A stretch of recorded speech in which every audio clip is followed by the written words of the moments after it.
नाज़रीन ग्रामी, अगर आप सोशल मीडिया को थोड़ा सा भी इस्तेमाल करें तो आपको हर दूसरी वीडियो आखिरुज़्ज़मां इमाम महदी अलैहिस्सलाम के बारे में मिलेगी, क्योंकि जैसे जैसे वक्त गुजर रहा है वैसे वैसे इमाम महदी अलैहिस्सलाम के ज़हूर का वक्त करीब आता जा रहा है। जैसा कि आप सल्लल्लाहु अलैहि वसल्लम की अहादीस में निशानियां बयान की गई हैं, जिनमें से अक्सर पूरी हो चुकी हैं और कुछ पूरी होने के करीब है। जैसा कि एक निशानी अभी हाल ही में पूरी हुई है, जिसे हम आज की वीडियो का मौजू बनाने जा रहे हैं, जिसमें हम जानेंगे कि ये कौन सी निशानी थी, इस निशानी के पूरे होने के कितनी देर बाद इमाम महदी का ज़हूर होगा और इस निशानी को हदीस में किस तरह बयान किया गया है। नाज़रीन ग्रामी, आप सोशल मीडिया पर इमाम महदी अलैहिस्सलाम के मौजू पर जितनी भी वीडियोस देखेंगे, इनमें 80% लोग इसी बात पर जोर दे रहे हैं कि इनका ज़हूर 2023 में ही होगा, और इसकी सबसे बड़ी वजह वो सब्ज दुमदार सितारा है जो इस साल फरवरी में नमदार हो चुका है, जिसके बारे में हदीस में बयान किया जा चुका है। हज़रत काब रज़ियल्लाहु ताला अन्हु से रिवायत है कि महदी के खरूज से कबल मशरिक से एक सितारा निकलेगा जिसकी चमकती हुई दुम होगी। इस हदीस पाक में बताया गया है कि इमाम महदी की आमद से कबल मशरिक से एक सितारा नमूदार होगा जिसकी दुम चमक रही होगी। इस हवाले से आपको बताते चलें कि इस साल फरवरी में एक सब्जी माइल दुमदार सितारा कई महीनों से जमीन की तरफ बढ़ रहा था, जो जमीन के सबसे ज्यादा करीब से होकर गुजरा। रॉयटर्स की एक रिपोर्ट के मुताबिक जमीन से 2 करोड़ 64 लाख मील की दूरी पर यह सितारा जमीन के इतना करीब हुआ कि इसे बाआसानी देखा जा रहा था। इसके अलावा इस सितारे की रफ्तार भी बहुत कम थी, जिसकी वजह से लोग इसे एक हफ्ते तक देखते रहे। याद रहे कि यह कॉमेट 50,000 बरस में पहली बार जमीन के करीब से गुजरा और नासा के माहिरीन के मुताबिक 1 महीने तक यह जमीन के आसपास रहा।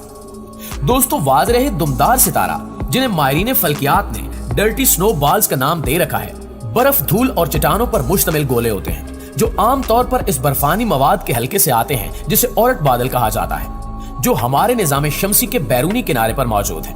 हकीकत में मारूफ दुमदार सितारे 21 बोरिसोफ का ताल्लुक हमारे निज़ाम शमसी से बाहर से है। दुमदार सितारे चट्टान, बर्फ और धूल के ठोस अंदरूनी हिस्से पर मुश्तमिल होते हैं और ज्यादा बर्फ और धूल की पतली और गैसी फिजा से ढके हुए होते हैं, जिसे कोमा कहते हैं। दुमदार सितारे सूरज के करीब पहुंचते ही पिघल जाते हैं। शमसी ताबकारी और प्लाज्मे की वजह से इनकी सतह से उड़ने वाली गैस और धूल एक धार बनाती है और वो धुंधली और बाहर की तरफ से दुम की शक्ल इख्तियार कर लेती है। दुमदार सितारे निज़ाम शमसी के अंदर की जानिब घूमते हैं, क्योंकि कश्श सकल की मुख्तलिफ कुव्वतें इन्हें औरत बादल से दूर कर देती हैं। जब वो सूरज से खारिज होने वाली हरारत के ज्यादा करीब पहुंचते हैं तो ज्यादा वाज़े दिखाई देने लगते हैं। दुनिया भर की रसदगाहों के जरिए हर साल 1 दर्जन से भी कम दुमदार सितारे दरियाफ्त होते हैं। इस वक्त हम जिस दुमदार सितारे की बात कर रहे हैं, ये आखिरी बार जमीन से उस वक्त गुजरा था जब अभी नेडरथाल यूरेशिया में आबाद थे और हमारी अनवा अपनी रसाई अफ्रीका से बाहर बढ़ा रही थी। बर्फानी दौर के बड़े ममालिया जानवर, जिनमें देव कामत हाथी और तलवार की शक्ल वाले दांतों की मालिक बिल्लियां भी शामिल हैं, जमीन पर घूमती थी और शुमाली अफ्रीका एक नम, जरखेज और बारानी मकाम था।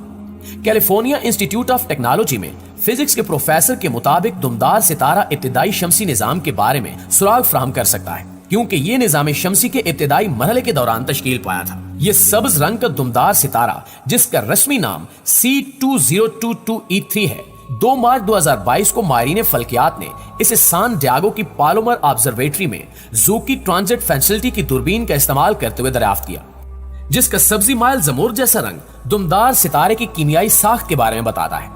ये रंग दुमदार सितारे के मरकज में वाक़े चमकदार दूधिया बादल में मौजूद कार्बन पर मबनी मॉलिक्यूल्स के दरमियान तसादुम का नतीजा है। रात के वक्त जब आसमान साफ हो, दूरबीन का इस्तेमाल करते हुए दुमदार सितारे को शुमाली आसमान पर देखा जा सकता है, जबकि एक दस्ती दूरबीन से यह सब्ज रंग की एक छोटी सी चमकती हुई चीज की तरह नजर आएगा। दोस्तों, अब सवाल ये पैदा होता है कि क्या ये वही सितारा है जिसका जिक्र हदीस मुबारका में है, या फिर ये एक आम सितारा है। इस हवाले से इमाम जाफर सादिक फरमाते हैं कि इमाम महदी के ज़हूर से कबल जो सितारा नमूदार होगा वो माह सफर में होगा। लिहाजा दोस्तों, इससे वाज़े होता है कि ये सब सितारा वो नहीं है, क्योंकि जब ये सितारा नमूदार हुआ था उस वक्त रजब का महीना चल रहा था, जिससे साबित होता है कि ये सितारा बिल्कुल भी वो नहीं है जिसका जिक्र हदीस में हुआ है। बहरहाल ये निशानी पूरी हुई है या नहीं, मगर बहुत सी ऐसी निशानियां हैं जो पूरी हो चुकी हैं। जैसा कि इमाम महदी के ज़हूर की निशानियों में से एक निशानी ये भी है कि अनकरीब आसमान से खौफनाक धमाके की आवाज आएगी, और ये आवाज इस कदर हौलनाक होगी कि पूरी इंसानियत लरज कर रह जाएगी। और रिवायात में मिलता है कि जब तुम उस जमाने को पाओ तो अगले जमाने के लिए अशियाए खुर्दनोश जमा करके अपने घरों में कैद हो जाओ। किताबुल फितन में खालिद बिन मदान से रिवायत है कि जब तुम मशरिक की तरफ आग का सतून देखो तो खाने पीने की चीजें रख लेना, क्योंकि वो कहत और भूख का साल होगा। इसी तरह किताबुल फितन में एक और रिवायत भी मिलती है जिसके मुताबिक अनकरीब आसमान से एक आग का सतून जाहिर होगा जो मशरिक से निकलेगा और ये एक निशानी होगी जिसे तमाम जमीन वाले देखेंगे। बस जो शख्स इसको पाए तो वो अपने अहले खाना के लिए 1 साल की खुराक तैयार कर ले। इसके अलावा इसी तरह की एक रिवायत में रमजान का जिक्र है कि किसी रमजान में आसमान से एक खौफनाक आवाज सुनाई देगी जो बड़े फितनों की नकीब होगी और इसके कुछ अरसे बाद ही इमाम मेहदी का ज़हूर होगा। दोस्तों, अब अगर लबनान और शाम वगैरह के हालात को देखा जाए तो वहां हालात इस कदर खराब हो चुके हैं कि हर रोज धमाकों की आवाजें सुनाई देती हैं और पूरी दुनिया इस मंजर को अपनी आंखों से देखती है। लिहाजा उलमा के मुताबिक इन हालात को देखते हुए यह कहना बिल्कुल भी गलत नहीं होगा कि इमाम मेहदी के ज़हूर का वक्त हुआ चाहता है। और इसके अलावा अगर अहादीस पर गौर करें तो मशरिक वुस्ता के जवाल का आगाज मुल्क के शाम से शुरू हुआ, लेकिन शायद अरब हुक्मरान या तो यहूद नसारा की चाल समझ न सके या बेरुखी इख्तियार की। लेकिन वजह जो भी हो, सरकार सल्लल्लाहु अलैहि वसल्लम की बताई हुई अलामात को तो जाहिर होना ही था। हदीस पाक में इरशाद है कि रसूलुल्लाह सल्लल्लाहु अलैहि वसल्लम ने फरमाया कि जब अहले शाम तबाही और बर्बादी का शिकार हो जाएं तो फिर तुम में से कोई खैर बाकी न रहेगी। लिहाजा अगर मुल्क शाम ऐसे ही बर्बाद होता रहा तो पूरी उम्मत मुस्लिमा की खैर नहीं।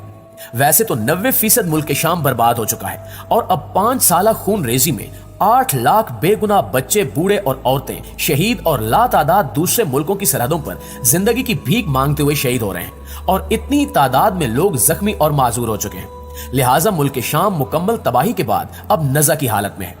इस हदीस मुबारका के हिसाब से अरब ममालिक के सुनहरे दौर के खात्मे की अहम वजह मुल्क शाम के मौजूदा हालात है। गोया नबी करीम सल्लल्लाहु अलैहि वसल्लम की एक और पेशगोई की अलामत जाहिर हो रही है या हो चुकी है। चुनांचे किताबुल फितन में है कि आखिरी जमाने में जब मुसलमान हर तरफ से मगलूब हो जाएंगे और मुसलसल जंगें होंगी और शाम में भी ईसाइयों की हुकूमत कायम हो जाएगी, सऊदी अरब, मिस्र और तुर्की भी बाकी न रहेंगे। यानी हर जगह कुफार के मुजालिम बढ़ जाएंगे, यहाँ तक कि उम्मत खुद भी आपसी खाना जंगी का शिकार रहेगी और अरब खलीजी ममालिक, सऊदी अरब वगैरह में भी मुसलमानों की बाकायदा पुरशौकत हुकूमत नहीं रहेगी। खैबर के करीब तक यहूद नसारा पहुंच जाएंगे और उस जगह तक इनकी हुकूमत कायम हो जाएगी। इस हवाले से आप दोस्तों की राय क्या कहती है कमेंट सेक्शन में हमारे साथ शेयर जरूर कीजिएगा। इंशाल्लाह आपसे मुलाकात होती है अगली वीडियो में। तब तक अपना और अपने प्यारों का ढेर सारा ख्याल रखिएगा। अल्लाह।